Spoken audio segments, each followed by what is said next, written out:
Karibu ndugu watazamaji wa Dream Media DRC, na leo tuko maeneo ya Rompo, tuko kwenye maandalizi ya kumsubiria Ministre de Defense ambaye atakuja leo, na kama unaona watu hapa hivi ni wako hapa kwa sababu ya kumsubiria ministre ambaye atakuja.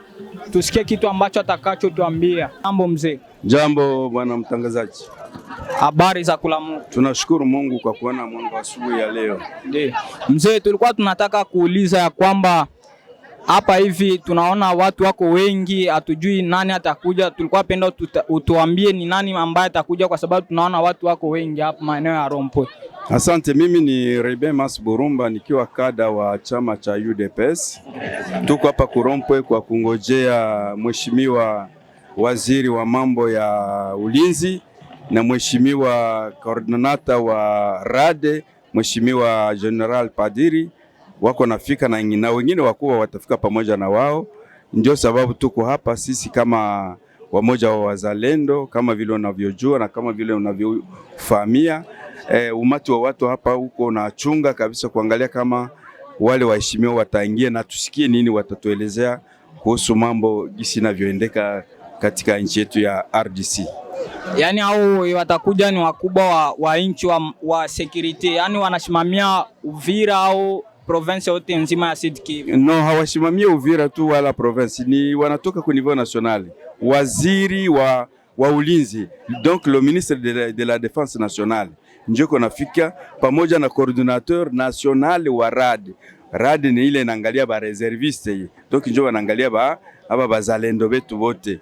Ndio sababu wanakuja, hatujajua watatuambia nini, baada wakishakuwa hapa tutafahamia wanatuambia nini na nini tutafanya na tutajikomporte namna gani kufuatana na majira iliyoko. Ukijua ya kwamba Uvira ni basio ya wazalendo, na lazima wakuje kutuangalia gisi mzalendo alishimama kidete kwa kukatala mwasi asiingie mteritoire ya Uvira, mteritoire yetu ya Fizi, mteritoire yetu ya Mwenga na Shabunda. Unajua gisi wazalendo wanashimama kidete kusudi waangalie kama tunaweza kuwa na usalama kwa jimbo lote nzima, tugomboe Kamanyola, Bukavu, Minova, Kalehe, tugombole Sake na Goma, na baadaye tujue mambo yataendeka namna gani baadaye. Watatuelezea wakishafika, tutajua lengo ni nini zaidi wanakuja kutuambia.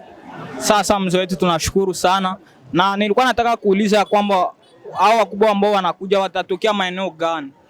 Ndio, unajua ya kwamba airport ya Goma na airport ya Kavumu sasa hivi haiko mikono yetu kihaki. Ndio sababu wakubwa watatokea frontiere yetu ya Katumba Kilomoni, ndio tunawangojea hapa Kurompwe, kisha tunawaingiza mjini, na niwaza kule ndio atakuwa na mambo ya kufahamisha raia wa Uvira. Yaani wakifika market tunawasubiria hapa ndo watafanzia meeting wala watafanzia wapi? Agenda yajulikana vizuri lakini nafikiri ya kwamba tunawapokea kwanza hapa hawawezi kosa jambo la kufahamisha umati wa watu ambao naona hapa hawawezi kosa jambo la kuwafahamisha, lakini bado kufika hapa wanaweza wakasimama na baadaye tunaondoka na wao hadi ku mairie d'Uvira. Sasa mzee wetu tunashukuru sana kwa maswali ambayo naweza kutuambia. Karibuni sana ndugu watazamaji wa Dream Media DRC, na tunamaliza kuoji kidogo ambao tulikuwa tunataka kumhoji mzee wetu hapa. Usikose kusubscribe na kulike.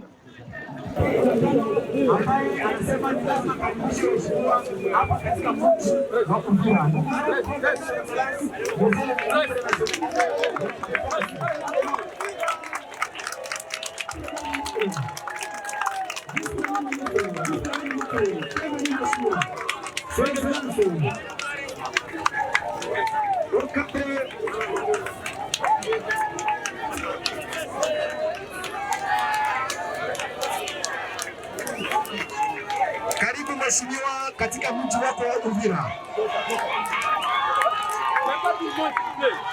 Les officiels, vous ne savez pas tout le monde. Ce n'est pas tout le monde, ce n'est pas tout le monde. Ce n'est pas tout le monde. S'il vous plaît, s'il vous plaît. En général. Allô. Bandugu izane. Batoto ya Uvira mujambo. Batoto ya Uvira mujambo. Tuliwaambia kwamba tutawaletea baba waziri wa ulinzi. Na leo tuko naye hapa Honorable Guy Mwajavita, mumpige mikono. Alisema hawezi, alisema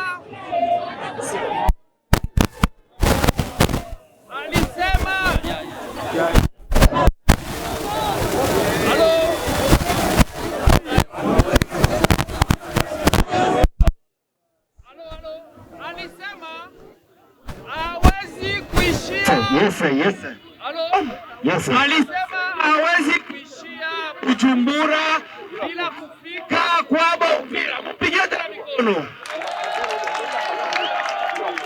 Yes sir. Programu yake iko surcharge juu ataonana na wajeshi, wazalendo na wengine. Tunamwachia wasalimie kisha mtamuhurumia ataendelea. Excellence.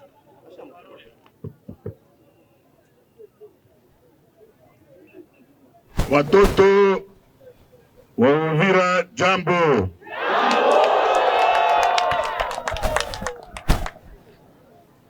Mina fika hapa kundina ya Président de la République Son Excellence Félix Antoine Tshisekedi Tshilombo, commandant suprême mokonzi ya mapinga.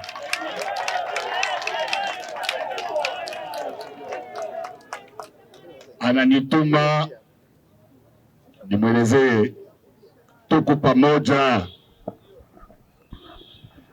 Mina kwa kuangalia namna gani watoto wa Uvira eko na vivre, kisha nitamuletea rapport. Mina kuya jua kuona komanda ya sasa Dunia, General Dunia. Mtoto hapa Serikali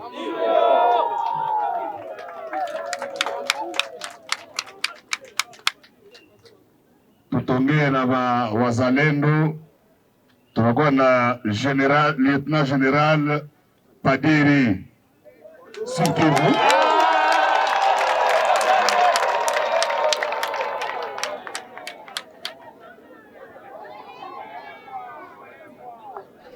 Swahili yangu haina. Mnanifuata kama? Okay. Soki tofilisina Général Dunia, il est prévu que tokutana na bakambi ya société civile pour na PSP message oyo commandant suprême na premier ministre.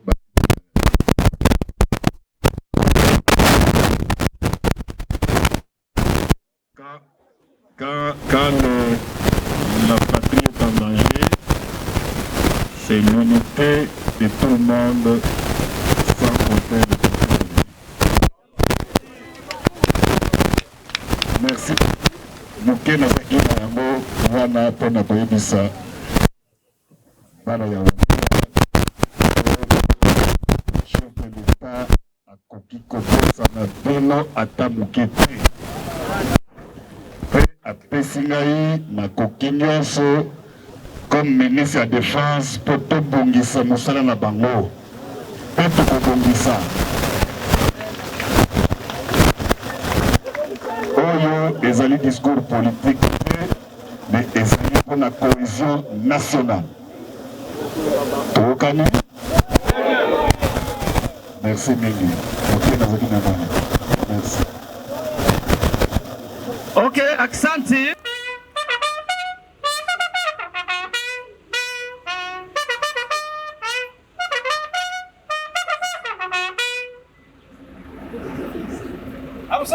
Monsieur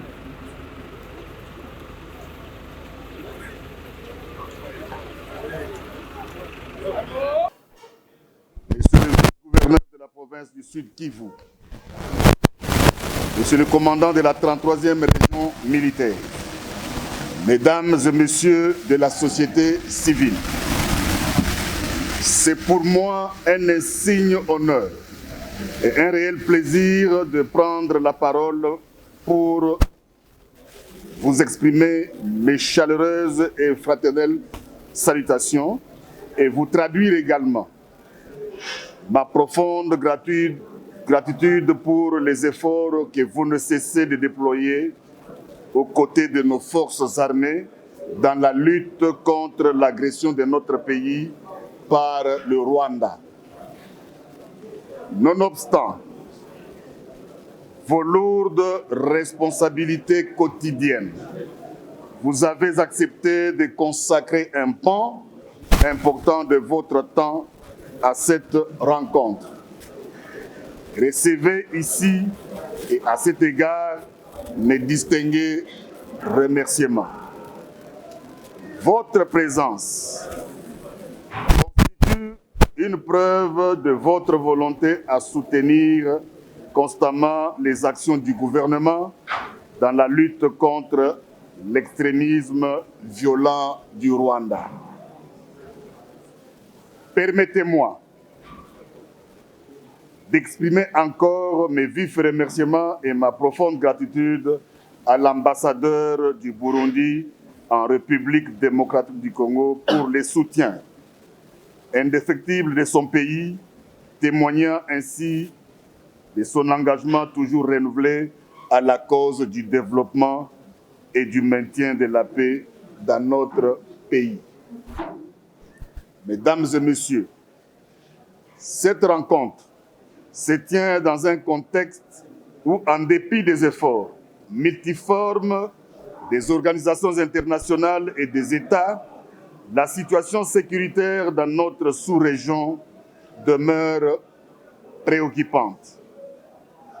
Elle est marquée par l'occupation du chef-lieu de votre province par l'armée rwandaise et ses supplétifs du M23 et AFC, avec des attaques qui occasionnent des morts, des blessés, des enlèvements et d'autres crimes perpétrés dans le seul but de semer la peur et le chaos au sein de nos populations. J'ai saisi cette occasion pour exprimer, au nom du gouvernement, notre solidarité à toutes les victimes de cette barbarie dans notre pays et nos encouragements à nos forces armées ainsi que nos compatriotes wazalendo qui défendent vaillamment notre territoire national. Face à cette situation, le gouvernement, conduit par la première ministre chef du gouvernement, son Excellence Madame Judith Suminwa Tuluka, sous le leadership éclairé de son Excellence Monsieur Félix Antoine Tshisekedi Tshilombo, président de la République démocratique du Congo, chef de l'État et commandant suprême de nos forces armées, a pris différentes mesures pour lutter efficacement contre l'extrémisme violent et le terrorisme orchestré par le Rwanda dans la partie est de notre pays. L'approche triptyque ainsi adoptée, reposant aussi bien sur les mesures sécuritaires, diplomatiques que développement, vise à adresser ces nouveaux défis sécuritaires de manière globale et holistique. C'est dans cet ordre d'idées qu'au titre des mesures opérationnelles, un nouveau commandant de la région militaire a été désigné, un fils du terroir, pour assurer l'encadrement des troupes sur terrain. Il en est de même du retour du commandant secteur opérationnel Sokola 2 Sud Kivu pour une meilleure coordination dans la conduite des opérations.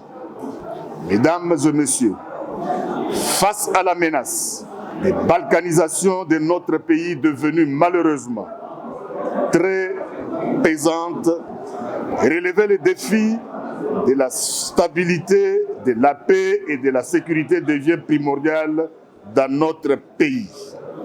Il s'avère impérieux de mutualiser nos efforts pour une riposte collective et efficace.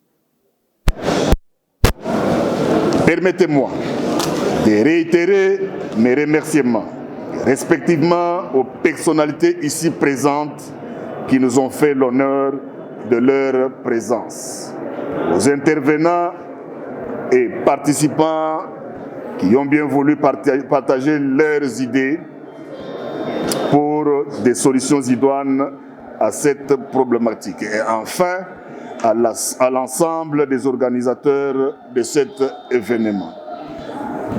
Cette rencontre nous permettra d'échanger au niveau du gouvernement central sur les différentes perspectives et de définir des pistes de réflexion ainsi que des actions concrètes à mener dans un meilleur délai pour renverser la tendance sur le théâtre des opérations.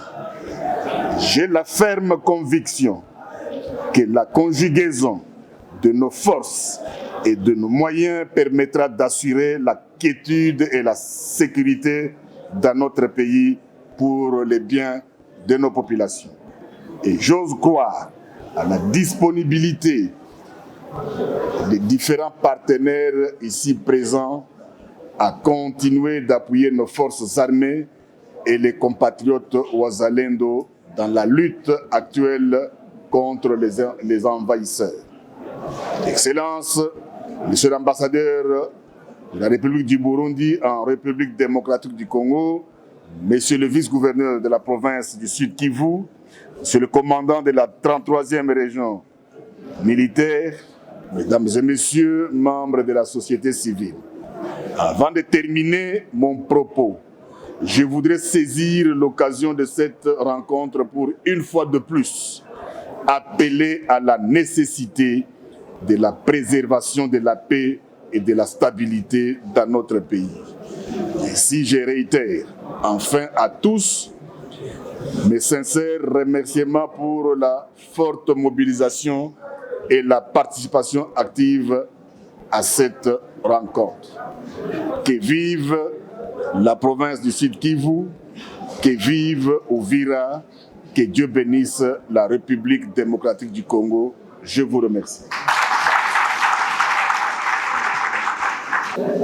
Kuonekana watu wa Uvira pamoja na Fizi na Mwenga na Shabunda wakafanya resistance ajili adui asiingie territoire ya Uvira.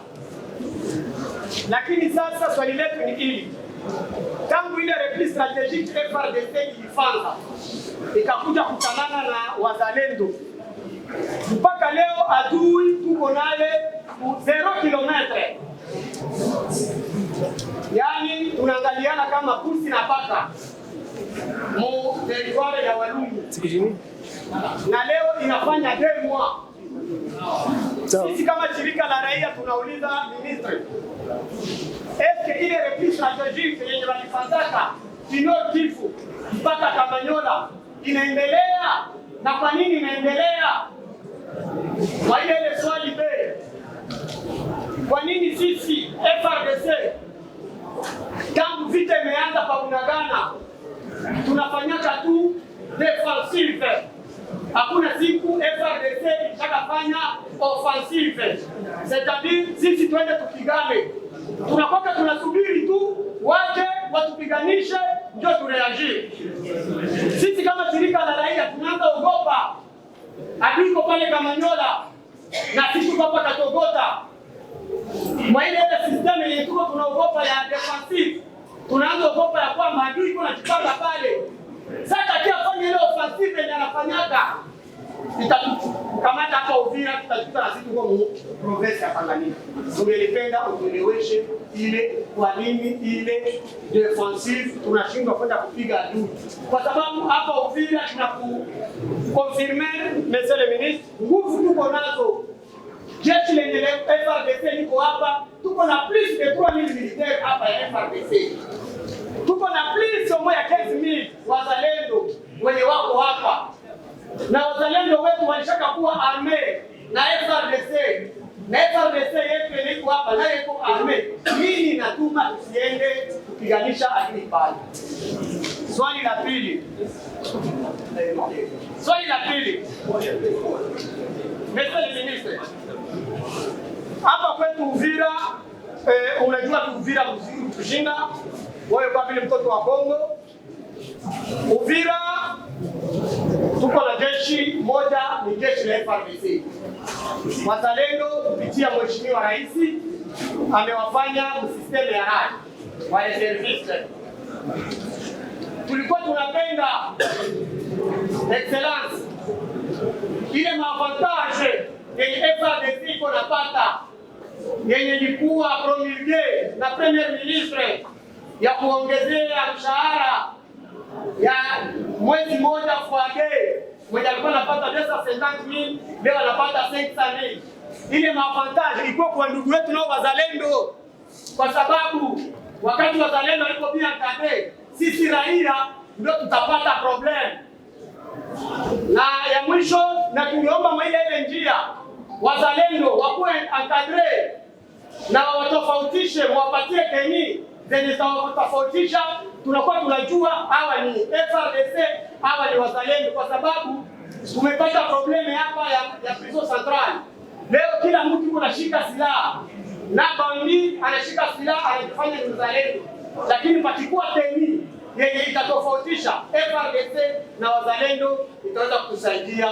Asante. Ya hilo tutapata kujieleza.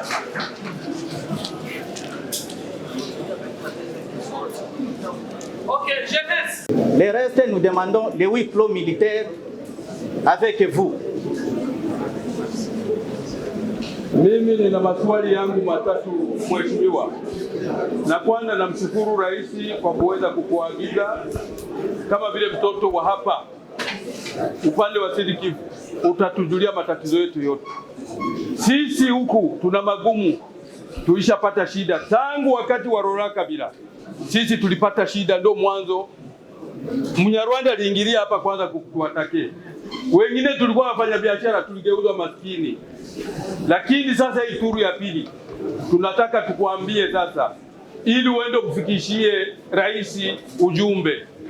Sisi hawa wote ni watoto wetu wazalendo, wakishirikiana na vijana wetu wa FARDC wako tayari kupigania nchi. Sisi tunashangaa kwa nini rais anashindwa kutoa msaada kuanzia vyakula na shughuli zote ili waweze kombati adui ambapo aliko. Sababu mara ya kwanza kumekuja watu wa Monike wamepora mamilioni ya pesa. Leo kwa nini watoto wamejitolea kugombania nchi, wanabanwa wasigombanie nchi tuikomboe? Je, nchi mmeiuzisha? Hilo ndio tumependa kuuliza. Swali la pili, sisi tunaipenda nchi yetu. Hakuna nchi utamu yenye kuwa na rutuba tena ina mambo mengi zaidi ya Kongo. Kwa nini mnataka sisi hatutakimbia nchi hii? Tutakubali sisi tufie hapa pamoja na uzee wetu, tusaidiane na watoto tukomboe nchi yetu. La tatu, sisi tunapenda ufikishie ujumbe rais. Hapa Uvira tuna matatizo. Wanatizama watu wa Kamanyola tu. Hapa juu milimani hapa tuna maadui wengi ambao M23 wamejaa huko, wakipitia eko Kutugwaneo, Ngumino, Retibara, wako tele hapo. Wanategemea muda wote waingie hapa watusakaje. Na wao Wanyarwanda wao wanavizia, wanasema kwenye kuko vizuizi ni hapa Uvira. Wakiingia hapa wanasema tatusaga, na sisi hatutokubali tusagwe. Yeye rais wetu wakati tunamchagua hapa alikubali kuwa yeye ni mzalendo. Sisi tunapenda uzalendo wake aukamilishe, sababu asitudanganye. Ule uzalendo aliyokamilisha mbele ya watu aukamilishe. Sisi tunataka nchi yetu igombolewe na tuwe na amani. Hilo mimi nimemalizia pale, mheshimiwa. Asante. Sawa, asante mheshimiwa kwa kunipa neno. Mimi naitwa kwa jina la Msungu. Niko Sage Mseveni de Bavira. Neno langu ni wakati wa RCT waliolibere la République, les zones de Fizi et zone d'Uvira ndio bailibere, sino nchi tena ilikuwa ilienda. Banani bailibere?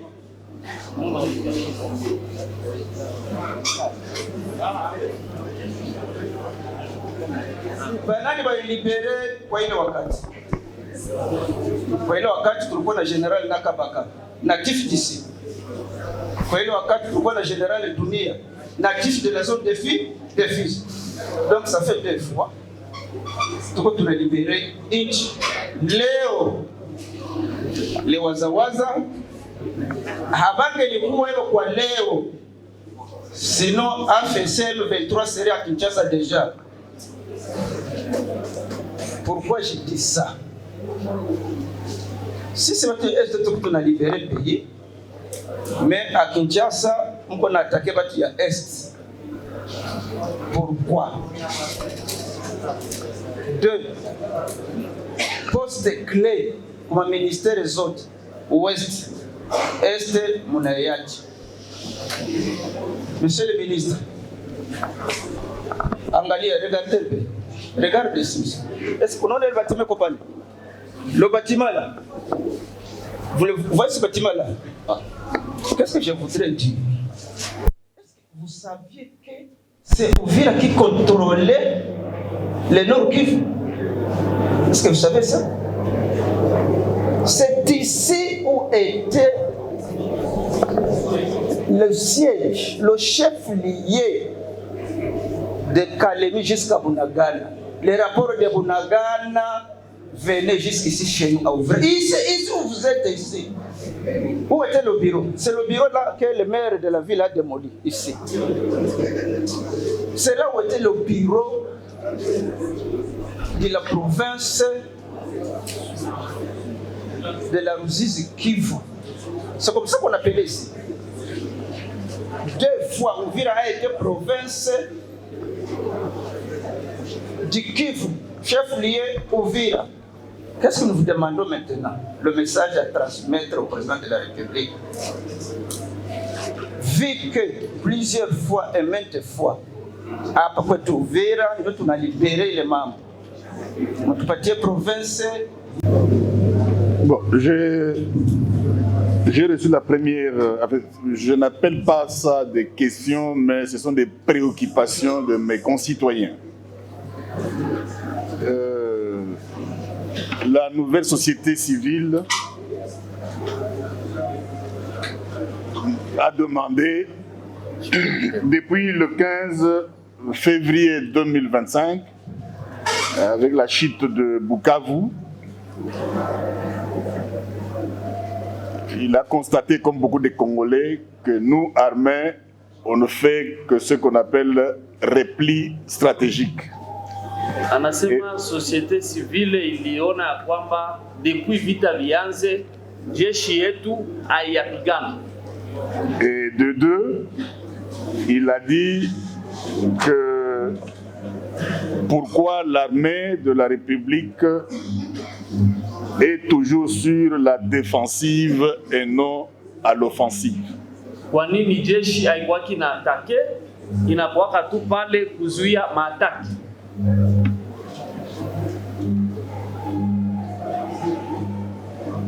Les replis stratégiques, c'est quelque chose que l'armée congolaise n'a pas inventé.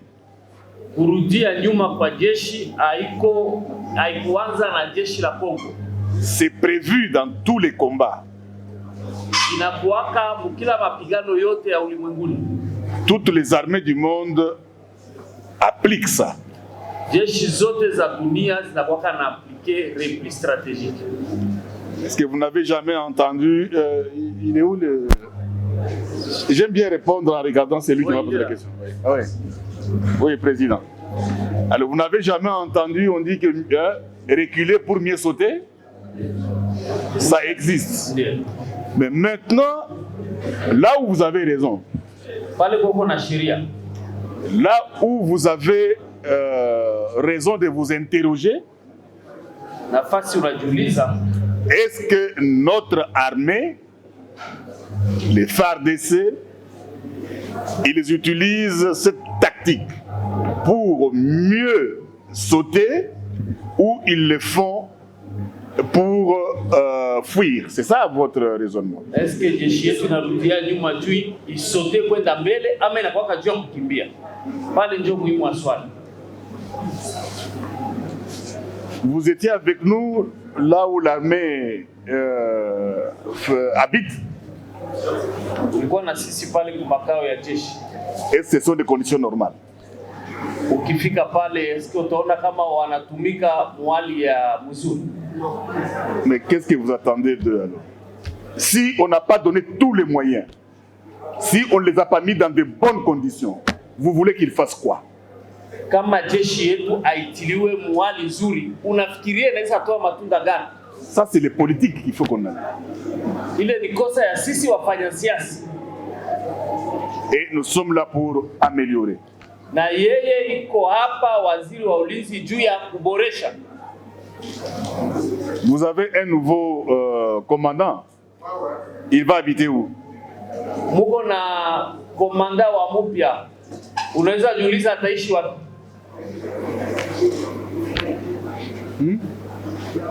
Hakuna nyumba.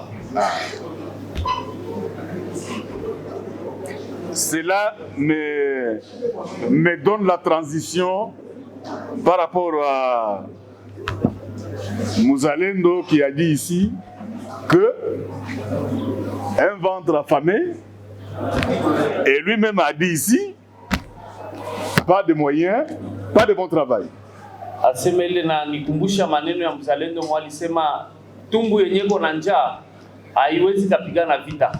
Donc on est là pour mettre les FARDC dans des conditions normales de travail. Tuko hapa juu ya kutia FARDC mu ma conditions désormais ya mzuri ya kazi. Et pour cela, le président de la République m'a donné tous les moyens qu'il faut. Kwa hiyo raisi wa nchi amenikabidhi pesa zote ambazo zinafaa.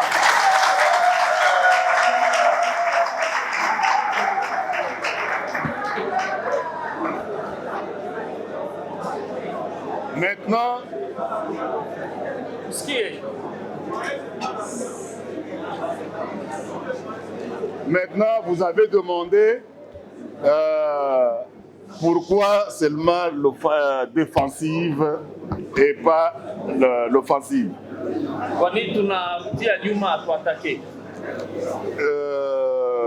Votre armée attaque si souvent. Mais personne ne parle. Mais comme nous, Congolais, le Rwanda nous a tous manipulés. Atakutumia une mauvaise image. Ya bongo plutôt. Sans réfléchir, les Congolais, il envoie à 1000 personnes.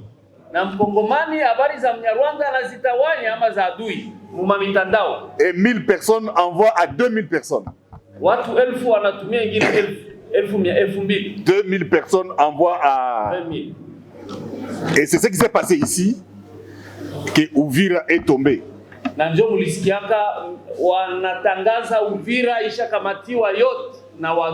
Et vous vous rappelez quel a été le comportement de nos compatriotes? C'était d'aller où? Chez les voisins. wengi, na uliona wengi kati ya wakongomani kutokana na habari walikimbia wakavuka ngambo. Cela me donne aussi la transition par rapport à un compatriote qui a dit ici que je dois éclairer qu'est-ce que l'armée burundaise fait ici quand nous voulons attaquer. L'armée burundaise nous dit de ne pas attaquer. Na kuna mtu alisema ya kwamba kwa nini jeshi la Burundi linazuiaka watu wasiatake pale Kamanyola. Heureusement que nous avons un bon voisin comme le Burundi. Heureusement Burundi ni nchi ambayo inatusaidia. Ni jirani mwema. Alors, la question précise sur les techniques ou tactiques, n'attaquez pas, faites ceci, attendre, ça c'est interne à l'armée. Ile mambo ya kujua mwatake saa hii usiku mchana siku gani, ile ni siri ya jeshi. J'ai eu oui, toujours le président, vous avez parlé de réserve armée de la défense RAD. Les Wazalendo doivent aussi avoir des avantages. Oui. Nisemea pia wazalendo wanapaswa kupata prime na chakula. Vous savez, quand on aime son pays, unajua kama mtu anapenda nchi yake, on ne peut pas le trahir. Haupashi kuisaliti. Nous sommes en train de voir au niveau du ministère de la Défense nationale et anciens combattants et de l'état-major général. Kungambo ya wazifa wa waziri ya ulinzi ambao ni nao jeshi. Comment est-ce que les vrais patriotes Bazalendo, les vrais patriotes wa kweli, Judas avait nié 3 fois. Yuda aliweza kataa Yesu mara 3. J'ai déjà dit 2 fois les vrais. Je vais dire pour la 3e fois les vrais. Anasema kwa mara ya 3 wazalendo. Pourquoi j'insiste sur le mot vrai? Kwa nini anasema anasisitiza mzalendo wa kweli? On ne sait plus où mettre la tête. Hatujui wapi tunaweza tia kichwa. Je suis le témoin vivant moi-même. Yeye mwenyewe ana ushuhuda ambao aliuishi peke yake. Ça me fait aussi la transition à quelqu'un qui a demandé mais où passe l'argent que le ministère et l'état-major général débloquent pour le Wazalendo? Ndio maana nitakusia hiyo swali ya mwenye aliuliza ile pesa inatoka ku ministeri yangu na kwenda major kusaidia wazalendo inaendaga wapi? Malheureusement, c'est devenu comme un fonds de commerce. Ilishakuwa biashara kwa wafanyasiasa. Et on va mettre terme à ça. Na tuliamua tumalize ile biashara. Pour que les vrais patriotes qui se battent juu kusaidia wale wazalendo wa kweli wanaopigana puissent aussi recevoir les vivres comme les FARDC. Ili wazalendo wawe napokea chakula sawa FARDC. Maintenant, quelqu'un a dit que nous avons doublé les salaires des militaires. Umoja alisema seme waliongeza maradufu mshahara wa wajeshi. Mes militaires n'ont pas un salaire. Mwanajeshi hakuwaki na mshahara. Nous sommes le seul pays au monde où les militaires n'ont pas de salaire. Ni nchi yetu tu ndio nakuta askari ana mshahara. Ils ont ce qu'on appelle ration convertie en argent, RCA. Wanakuwa na ration, yani chakula yenyewe wanaigeuza kipesa. RCA. Est-ce que c'est sérieux? Est-ce que ile unaona kabisa ni kweli? C'est pour cela que nous allons nous battre pour que nos militaires puissent avoir un salaire inscrit dans le budget. Ndio maana yeye iko napiganisha na itakuwa hivyo mwanajeshi awe na mshahara yenyewe inaandikwa budget. Comme ça, quand il a servi, wakati anapigania nchi yake, pendant plus de 35 ans, à partir de son salaire, on peut calculer la retraite. A partir ya mshahara wake wataangalia retraite, yani siku za mwisho zake za kupumzika, pesa zake ni ngapi. Et on va lui donner ça. Na watampa hayo.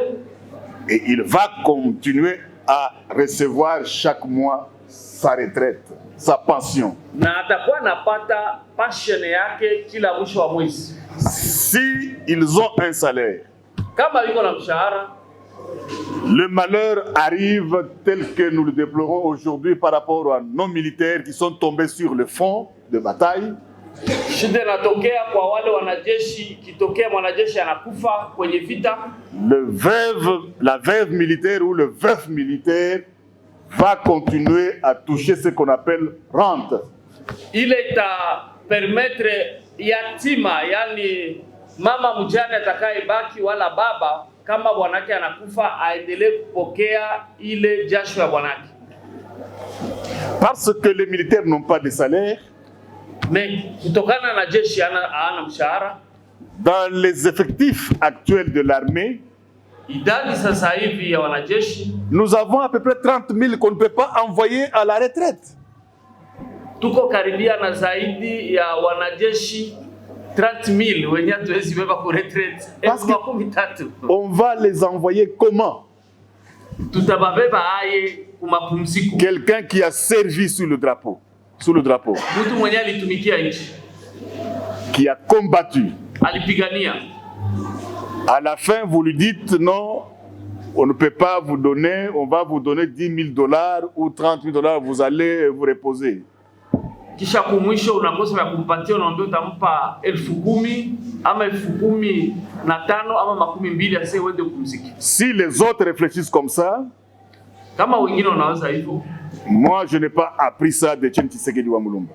Yeye akuweza kabisa kufunzwa hivyo na hayati Tshisekedi wa Mulumba. C'est pour cela que nous devons mettre le salaire du militaire. Et croyez-moi, on va le faire. Maintenant, je parlais des avantages de Wazalendo pour terminer avec le président de la nouvelle société civile. Oui, matabishi ya Wazalendo. Une fois que nous allons organiser ça, et ça va passer par le général Padiri.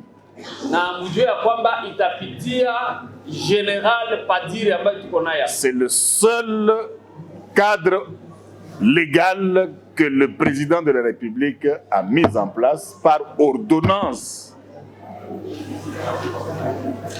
Ni kitengo ambacho kinajulikana kisheria ambao rais wa nchi aliweza kusaini. Nous, politiciens, nous devons quitter la rade. Hatupendi wafanyasiasa kuingia tena mambo ya rade. Notre rôle politicien, c'est chercher le bien-être de nos populations. Sisi wafanyasiasa kazi yetu ni kutafuta kuboresha hali ya maisha ya Wakongomani. Pour être concret, c'est une question qui est sur la table et qui va être réglée. Na kuhakikishia kwamba prime ya Wazalendo iko kwenye meza na itapata mwafaka. Et vous allez m'aider en donnant de vrais patriotes les groupes, parce que je suis victime moi-même en tant que ministre de la Défense. Na mutanisaidia kunipatia idadi kamili ya Wazalendo wa kweli. Et ça passera par général Padiri, coordonnateur de la réserve armée de la défense. Na itapitia kwa General Padiri, coordonnateur wa kitengo cha akiba cha jeshi.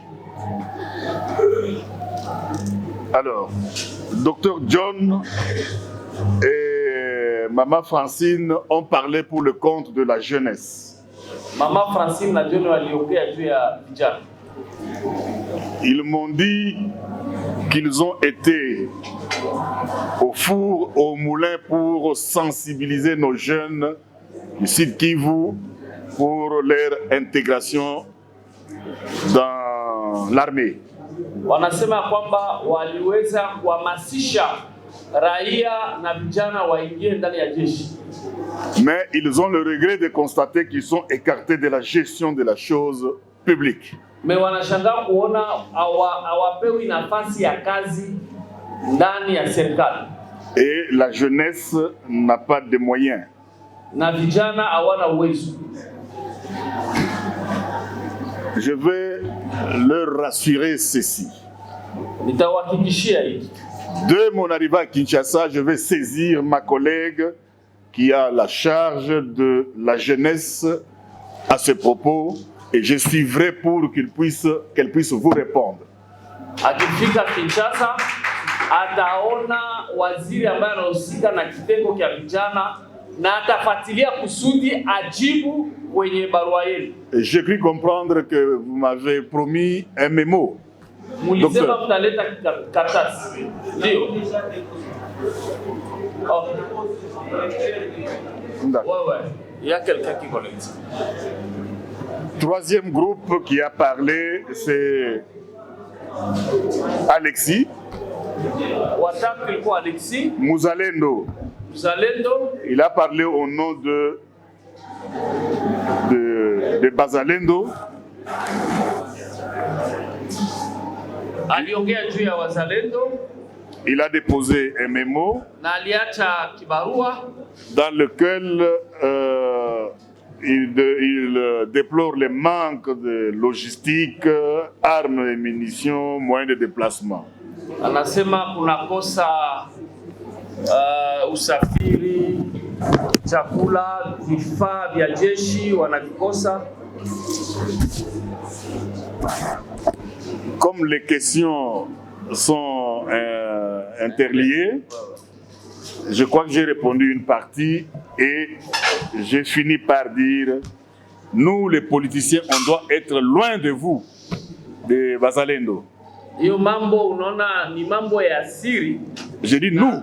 Na wao wafanya siasa wanapasha kuwa mbali na mwe Wazalendo. Désormais, c'est la réserve armée de la défense qui sera l'interlocuteur, qui va nous donner les listes de vrais patriotes qui combattent aux côtés des forces armées de la République pour bouter l'ennemi dehors. Kuanzia leo ni RAD ndio itatupatia idadi kamilifu ya wazalendo wa kweli ambao wako napigana kwa kusaidia wanajeshi kuondoa adui. En plus, je vais faire aussi du coq à l'âne, bien que je vais revenir pour répondre aux sages une partie de sa préoccupation. Mais vous avez, il a dit que les gens de l'Est sont écartés, mais vous avez un lieutenant général.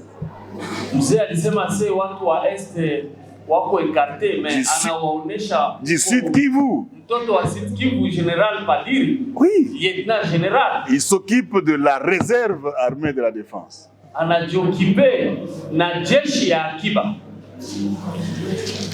Je crois que très bientôt, il va pouvoir vous voir, parce que je vois demain, il va à Kisangani, ou après-demain. Alors, vous avez terminé par dire que le reste, on va parler à huis clos en tant que militaire. Mais le huis clos, nous l'avons eu tout à l'heure, vous étiez où? Avec les militaires. Ah, mais vous voyez que vous...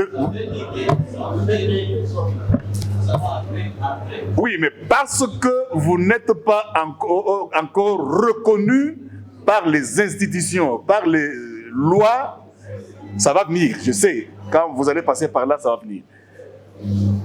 Parce que l'armée, on ne se lève pas le matin et on entre dans l'armée. Il y a un processus. Et il y a une procédure. Voyez-vous? Et c'est ce que nous sommes en train de faire. Et vous verrez que ça va aller vite. Parce que là où il y a le sérieux, les choses se passent bien. Pale kwenye kuna kweli vitu vinapita vizuri. Il avait terminé, je crois que j'ai répondu, où passent les primes destinées. Je crois que j'ai répondu en tant que sage aussi. Pour ne pas accuser, je ne suis pas là pour vous dire, par exemple, vous voyez ici à Uvira, j'avais donné autant à tel. Est-ce que non, non. Moi, mon problème, c'est d'améliorer. Je constate que vous n'avez pas reçu ce que j'avais envoyé. Je constate et je dois améliorer. Ana huzuni ya kuona ya kwamba pesa ambazo alikuwa anazituma hapa asikufika kuwahusika wazalendo, na haiko hapa tu ya kuchongea fulani ama aseme ameleta idadi fulani. Kazi yake yeye ni kuboresha, atengeneze. Sasa. Et c'est ce qu'on va faire avec Général Padiri. Na ndio maana atatumika direct na rat. Et votre interrogation par rapport à l'armée burundaise, je crois que j'ai répondu. Et j'insiste encore ce que je dis.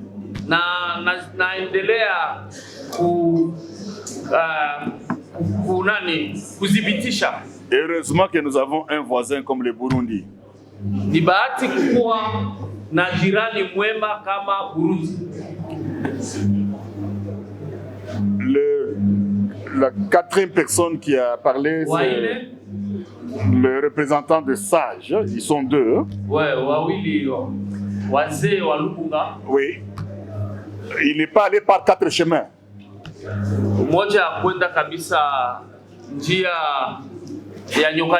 Il m'a demandé pour que je puisse lui dire, est-ce que nous, politiciens, avons-nous vendu le pays? Est-ce que si je vous réponds les yeux dans les yeux que nous n'avons pas vendu le pays. Et le pays n'est pas à vendre. Tant qu'on aura des gens comme vous qui dites que nous n'avons que ce pays comme patrimoine commun. L'ennemi ne le prendra jamais. Mais si nous avons parmi nous les gens, les patriotes, qui pensent que si on lui a donné 10 000, 3 000, il peut vendre le pays. Celui-là, les aïeux, les ancêtres, tous ceux qui sont morts pour le Congo se mettront sur sa route. Et il sera maudit jusqu'à la 25e génération de sa progéniture.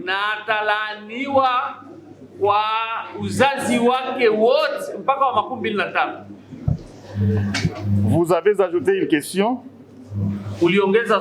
Non, non, c'était pas une question, c'était un message à transmettre au président de la République. Vous avez dit, quand il est venu ici battre campagne, il a dit que lui aussi il est Muzalendo. Je vous le confirme. Mais vous avez dit, est-ce qu'il a oublié? Dans l'hypothèse où il aurait oublié, je vais le lui dire moi-même. Je vais dire qu'il y a un sage à Uvira qui m'a dit de vous rappeler que pendant la campagne, vous leur avez dit que vous êtes aussi Muzalendo.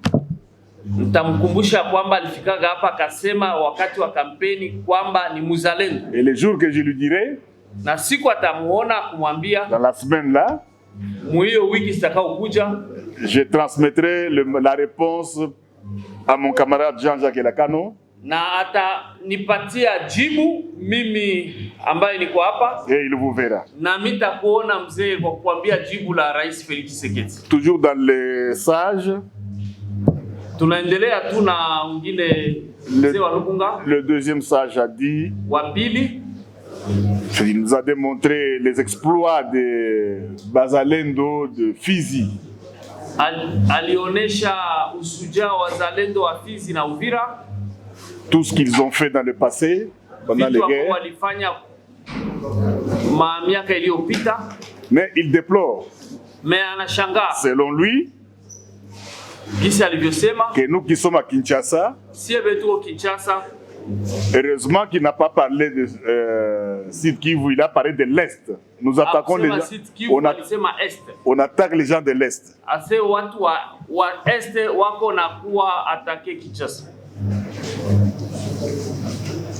Et après, il m'a donné un message que je veux transmettre au commandant suprême. Ils veulent avoir leur province. Avec comme chef-lieu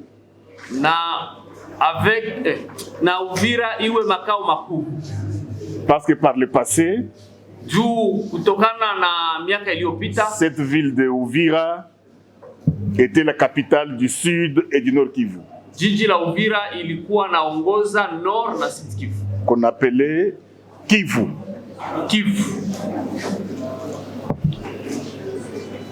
Peut-être que le sage, en commençant par moi-même, je suis mal placé pour parler de la formation du gouvernement.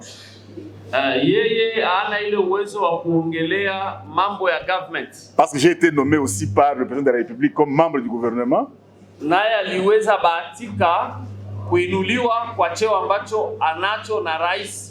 C'est difficile pour moi de dire au président non, tel coin, vous ne l'avez pas fait.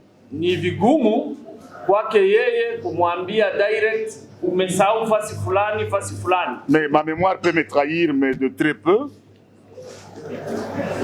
Anasema ana imani ya kwamba memoire yake haitamtrahir. Mais je crois que à l'Assemblée nationale, il y a mon beau-frère Vital Kamerhe qui est président, il est de l'Est. Assemblée, yani bunge la bunge la taifa linaongozwa na mtoto wa Est ambayo anaitwa Vital Kamerhe. Je crois que le numéro 2 du gouvernement après la première ministre, je crois que c'est quelqu'un de l'Est. Anajua kwamba wa pili baada ya waziri mkuu makamu ambaye anafuata ni mtoto wa Est. Je pense que le sage qui quand il parle, ce n'est pas de mauvaise foi.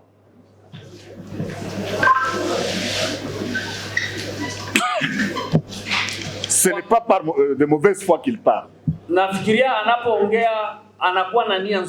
il est frustré. Avec raison.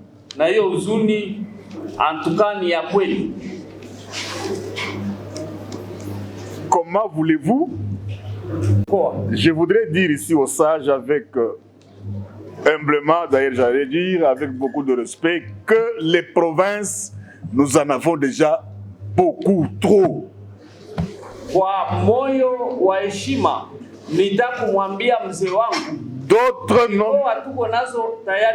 D'autres provinces, on n'a même pas l'aérodrome.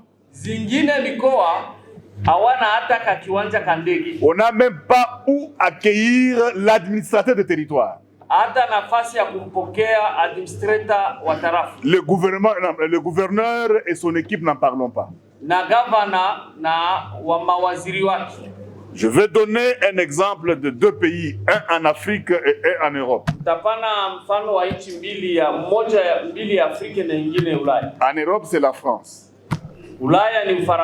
Elle avait 22 régions. Ils ont diminué, ils ont fusionné, ils sont restés avec 14. La France, c'est un pays riche. C'est un pays développé. Ils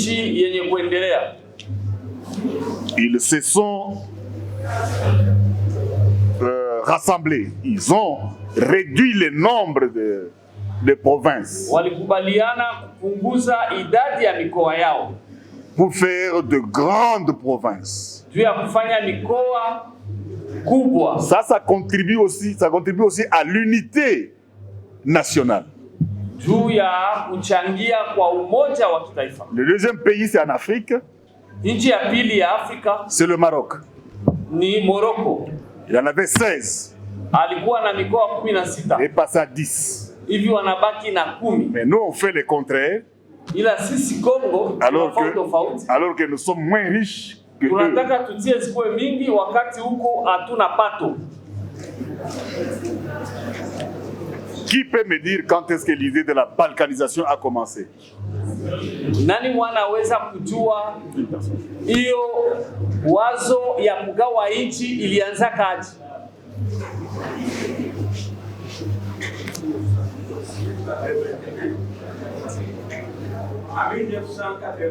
C'est ça l'idée et ça s'est passé où? À l'Assemblée nationale. C'est là qu'on a commencé à mettre à Mobutu des choses dans la tête. Et quelle province était visée? Mambo ya kugawa nchi ilianza depuis mwaka wa 1881 na ndio walianza kutia Mobutu mambo kichwani. Na anauliza mkoa gani ilikuwa visé? Ilikuwa na tofauti.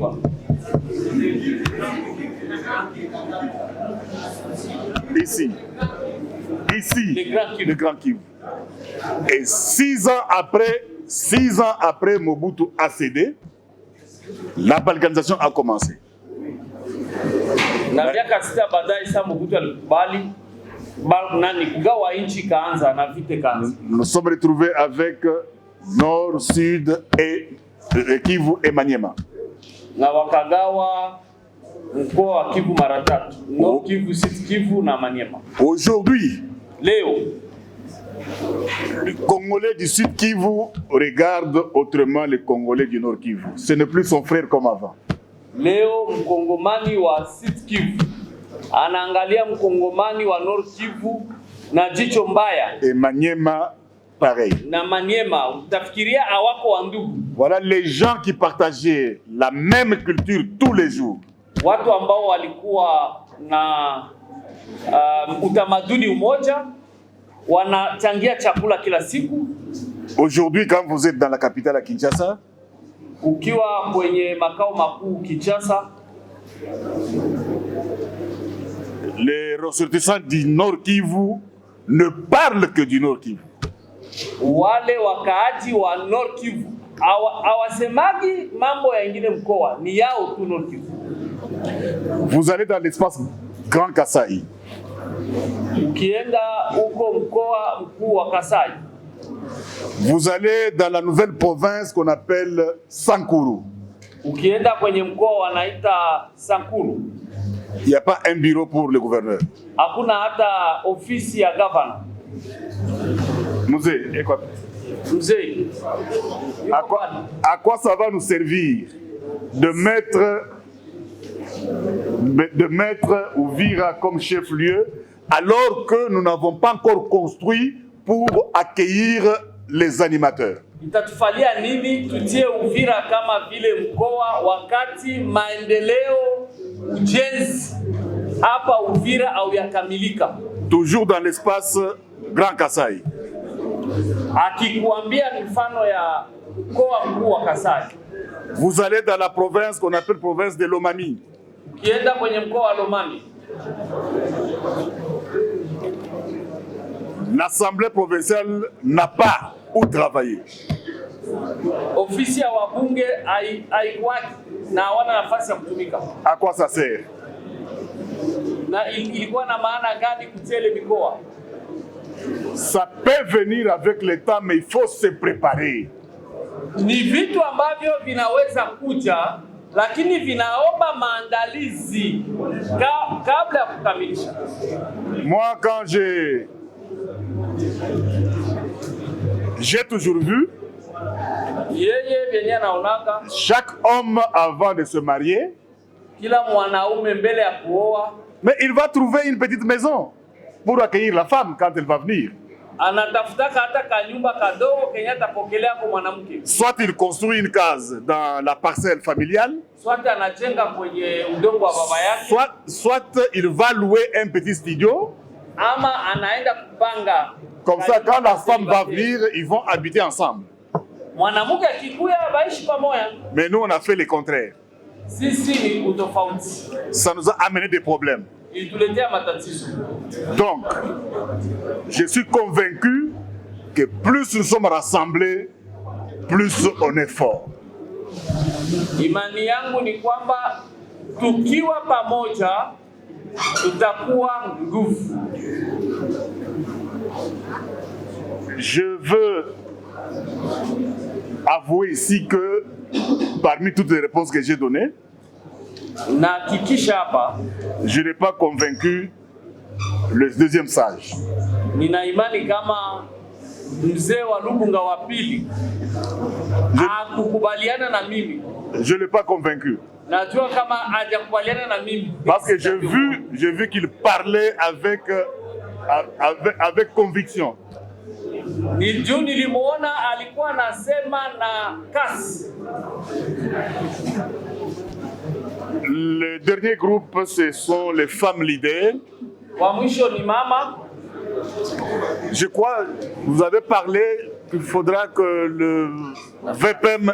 La place de la femme. Non, ça c'est deuxième. Ouais. VPM intérieur, qu'il doit venir aussi ici. C'est ça. Waziri wa mambo ya ndani naye afike hapa. Je lui transmettrai. Dès demain. Atafikisha hiyo ujumbe kwake kama naye afike hapa. Et vous avez parlé de Jean Padiri, que vous êtes contente de le voir parmi vous. La question que vous m'avez posée, vous dites quelle est la place de la maman et de l'enfant dans notre société. Nafasi ya mama na mtoto katika nchi yetu. Mais je vais vous donner deux petites réponses. La première, c'est que je vais transmettre cette question à ma collègue en charge genre et famille et me rassurer qu'il va vous répondre. Et non seulement vous répondre, mais trouver la solution que vous attendez. Atafikisha hiyo swali yako kwa mwenzake ambaye anahusika na vitengo vya wakina mama na atahakikisha kama amekujibu. Mais je voudrais aussi vous rassurer que le président de la République, on l'appelle champion de... Raisi wetu wa sasa wanamuita ya kwamba ni kiboko yao kwa kupendelea wanawake. Et c'est pour la première fois que nous avons une maman première ministre. Et on a beaucoup de ministres au gouvernement. Cela m'amène à vous dire que dans la politique du président de la République, le gouvernement conduit par Maman Judith Suminwa, la femme congolaise a toute sa place. Yani kwenye serikali ya mheshimiwa Felix Tshisekedi, mama mkongomani nafasi yake kabisa iko pale. Je pense que j'ai pu faire l'effort de rencontrer les préoccupations. Nafikiri kwamba nimejibu angalau kwa maswali yote. Maintenant, nous avons atterri parce que je devais rentrer à Bujumbura pour le ministre de la Défense nationale m'attend pour nos échanges où le général Padiri a un grand travail à faire avec son homologue qui s'occupe de la rade burundaise. Anaomba razi juu inatakiwa aende kuonana na waziri mwenzake wa ulinzi pale Burundi, wako na kazi kubwa, na General Padiri anaenda kuonana na mwenye anahusika na kitengo cha rade pale Burundi. On devait se voir le matin. Tulipasha onana asubuhi. Mais je lui ai demandé qu'il fallait que je commence à la maison. ila nilimuomba aniache kwanza nianze nyumbani kwetu. Parce que je suis en mission officielle connue entre les deux chefs d'État et les deux chefs du gouvernement. Na iko katika mission ambayo inajulikana na marais wote wawili wa nchi ya Kongo na Burundi. Alors, par les biais du vice-gouverneur, kupitia gavana makamu, dans nos traditions, na kutokana na mila yetu, vous le savez très bien, mnavijua, quand on va rendre visite à des amis, kama unaenda kutembelea ndugu na marafiki, à la famille, na familia, on amène toujours une bouteille de vin de palme. Wanabebaka hata nani chupa ya wanaita nini ile ya pombe. Non. Mutungi ya pombe. Ouais. Mutungi ya pombe, wanabebaka mutungi ya pombe. Donc, c'est un symbole. Ni ishara tu. Et je vous prie vraiment que ça se passe dans le calme. Na atapenda isiwe na fujo yoyote. C'est simple, c'est symbole. Je suis venu voir mes frères et sœurs. Anakuja kuangalia ndugu zake ambao walipata mashida mbalimbali. Je ne vais pas arriver ici et puis dire bon voilà, non. Hawezi fika hapa kusema inaisha naenda. Dans ma langue maternelle on dit, mulugha yangu ya asili, le bâton qu'on a présentement à la main, c'est ce qu'on fait face pour tuer le serpent qui est dans la maison. Muti yenyewe mtu anakuwa na mkono. Ndio ifo kupiganisha juu uwe kwanza ile saa nyoka.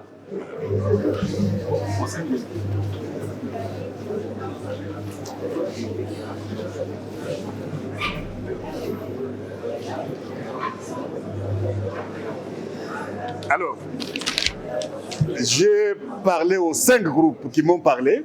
Ouais, aliongelesha vikundi vitano. 50 000. Okay. 10. Ouais. Anasema Non. Chez nous à l'UDPS on monte. Nifungule. Oui. Aseme kuIDPS ni transparence. Voilà. Donc, 10 pour tous ces groupes. Alors, vous voyez, il y a 5 groupes qui m'ont parlé. 50 000. Il y a 5 10 Wazalendo, 10 femmes leaders, 10 qui encore? Les vieux sages. Les vieux sages, jeunesse et femmes leaders. Na tunayatia maire. Le maire de la ville face. Excusez. Merci beaucoup.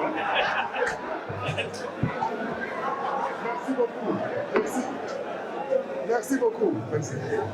Le maire. Oui. Comment t'as fait? Excellent. L'hymne national. Oui. L'hymne national. Non, on peut partir. Comme on a déjà. Hymne national.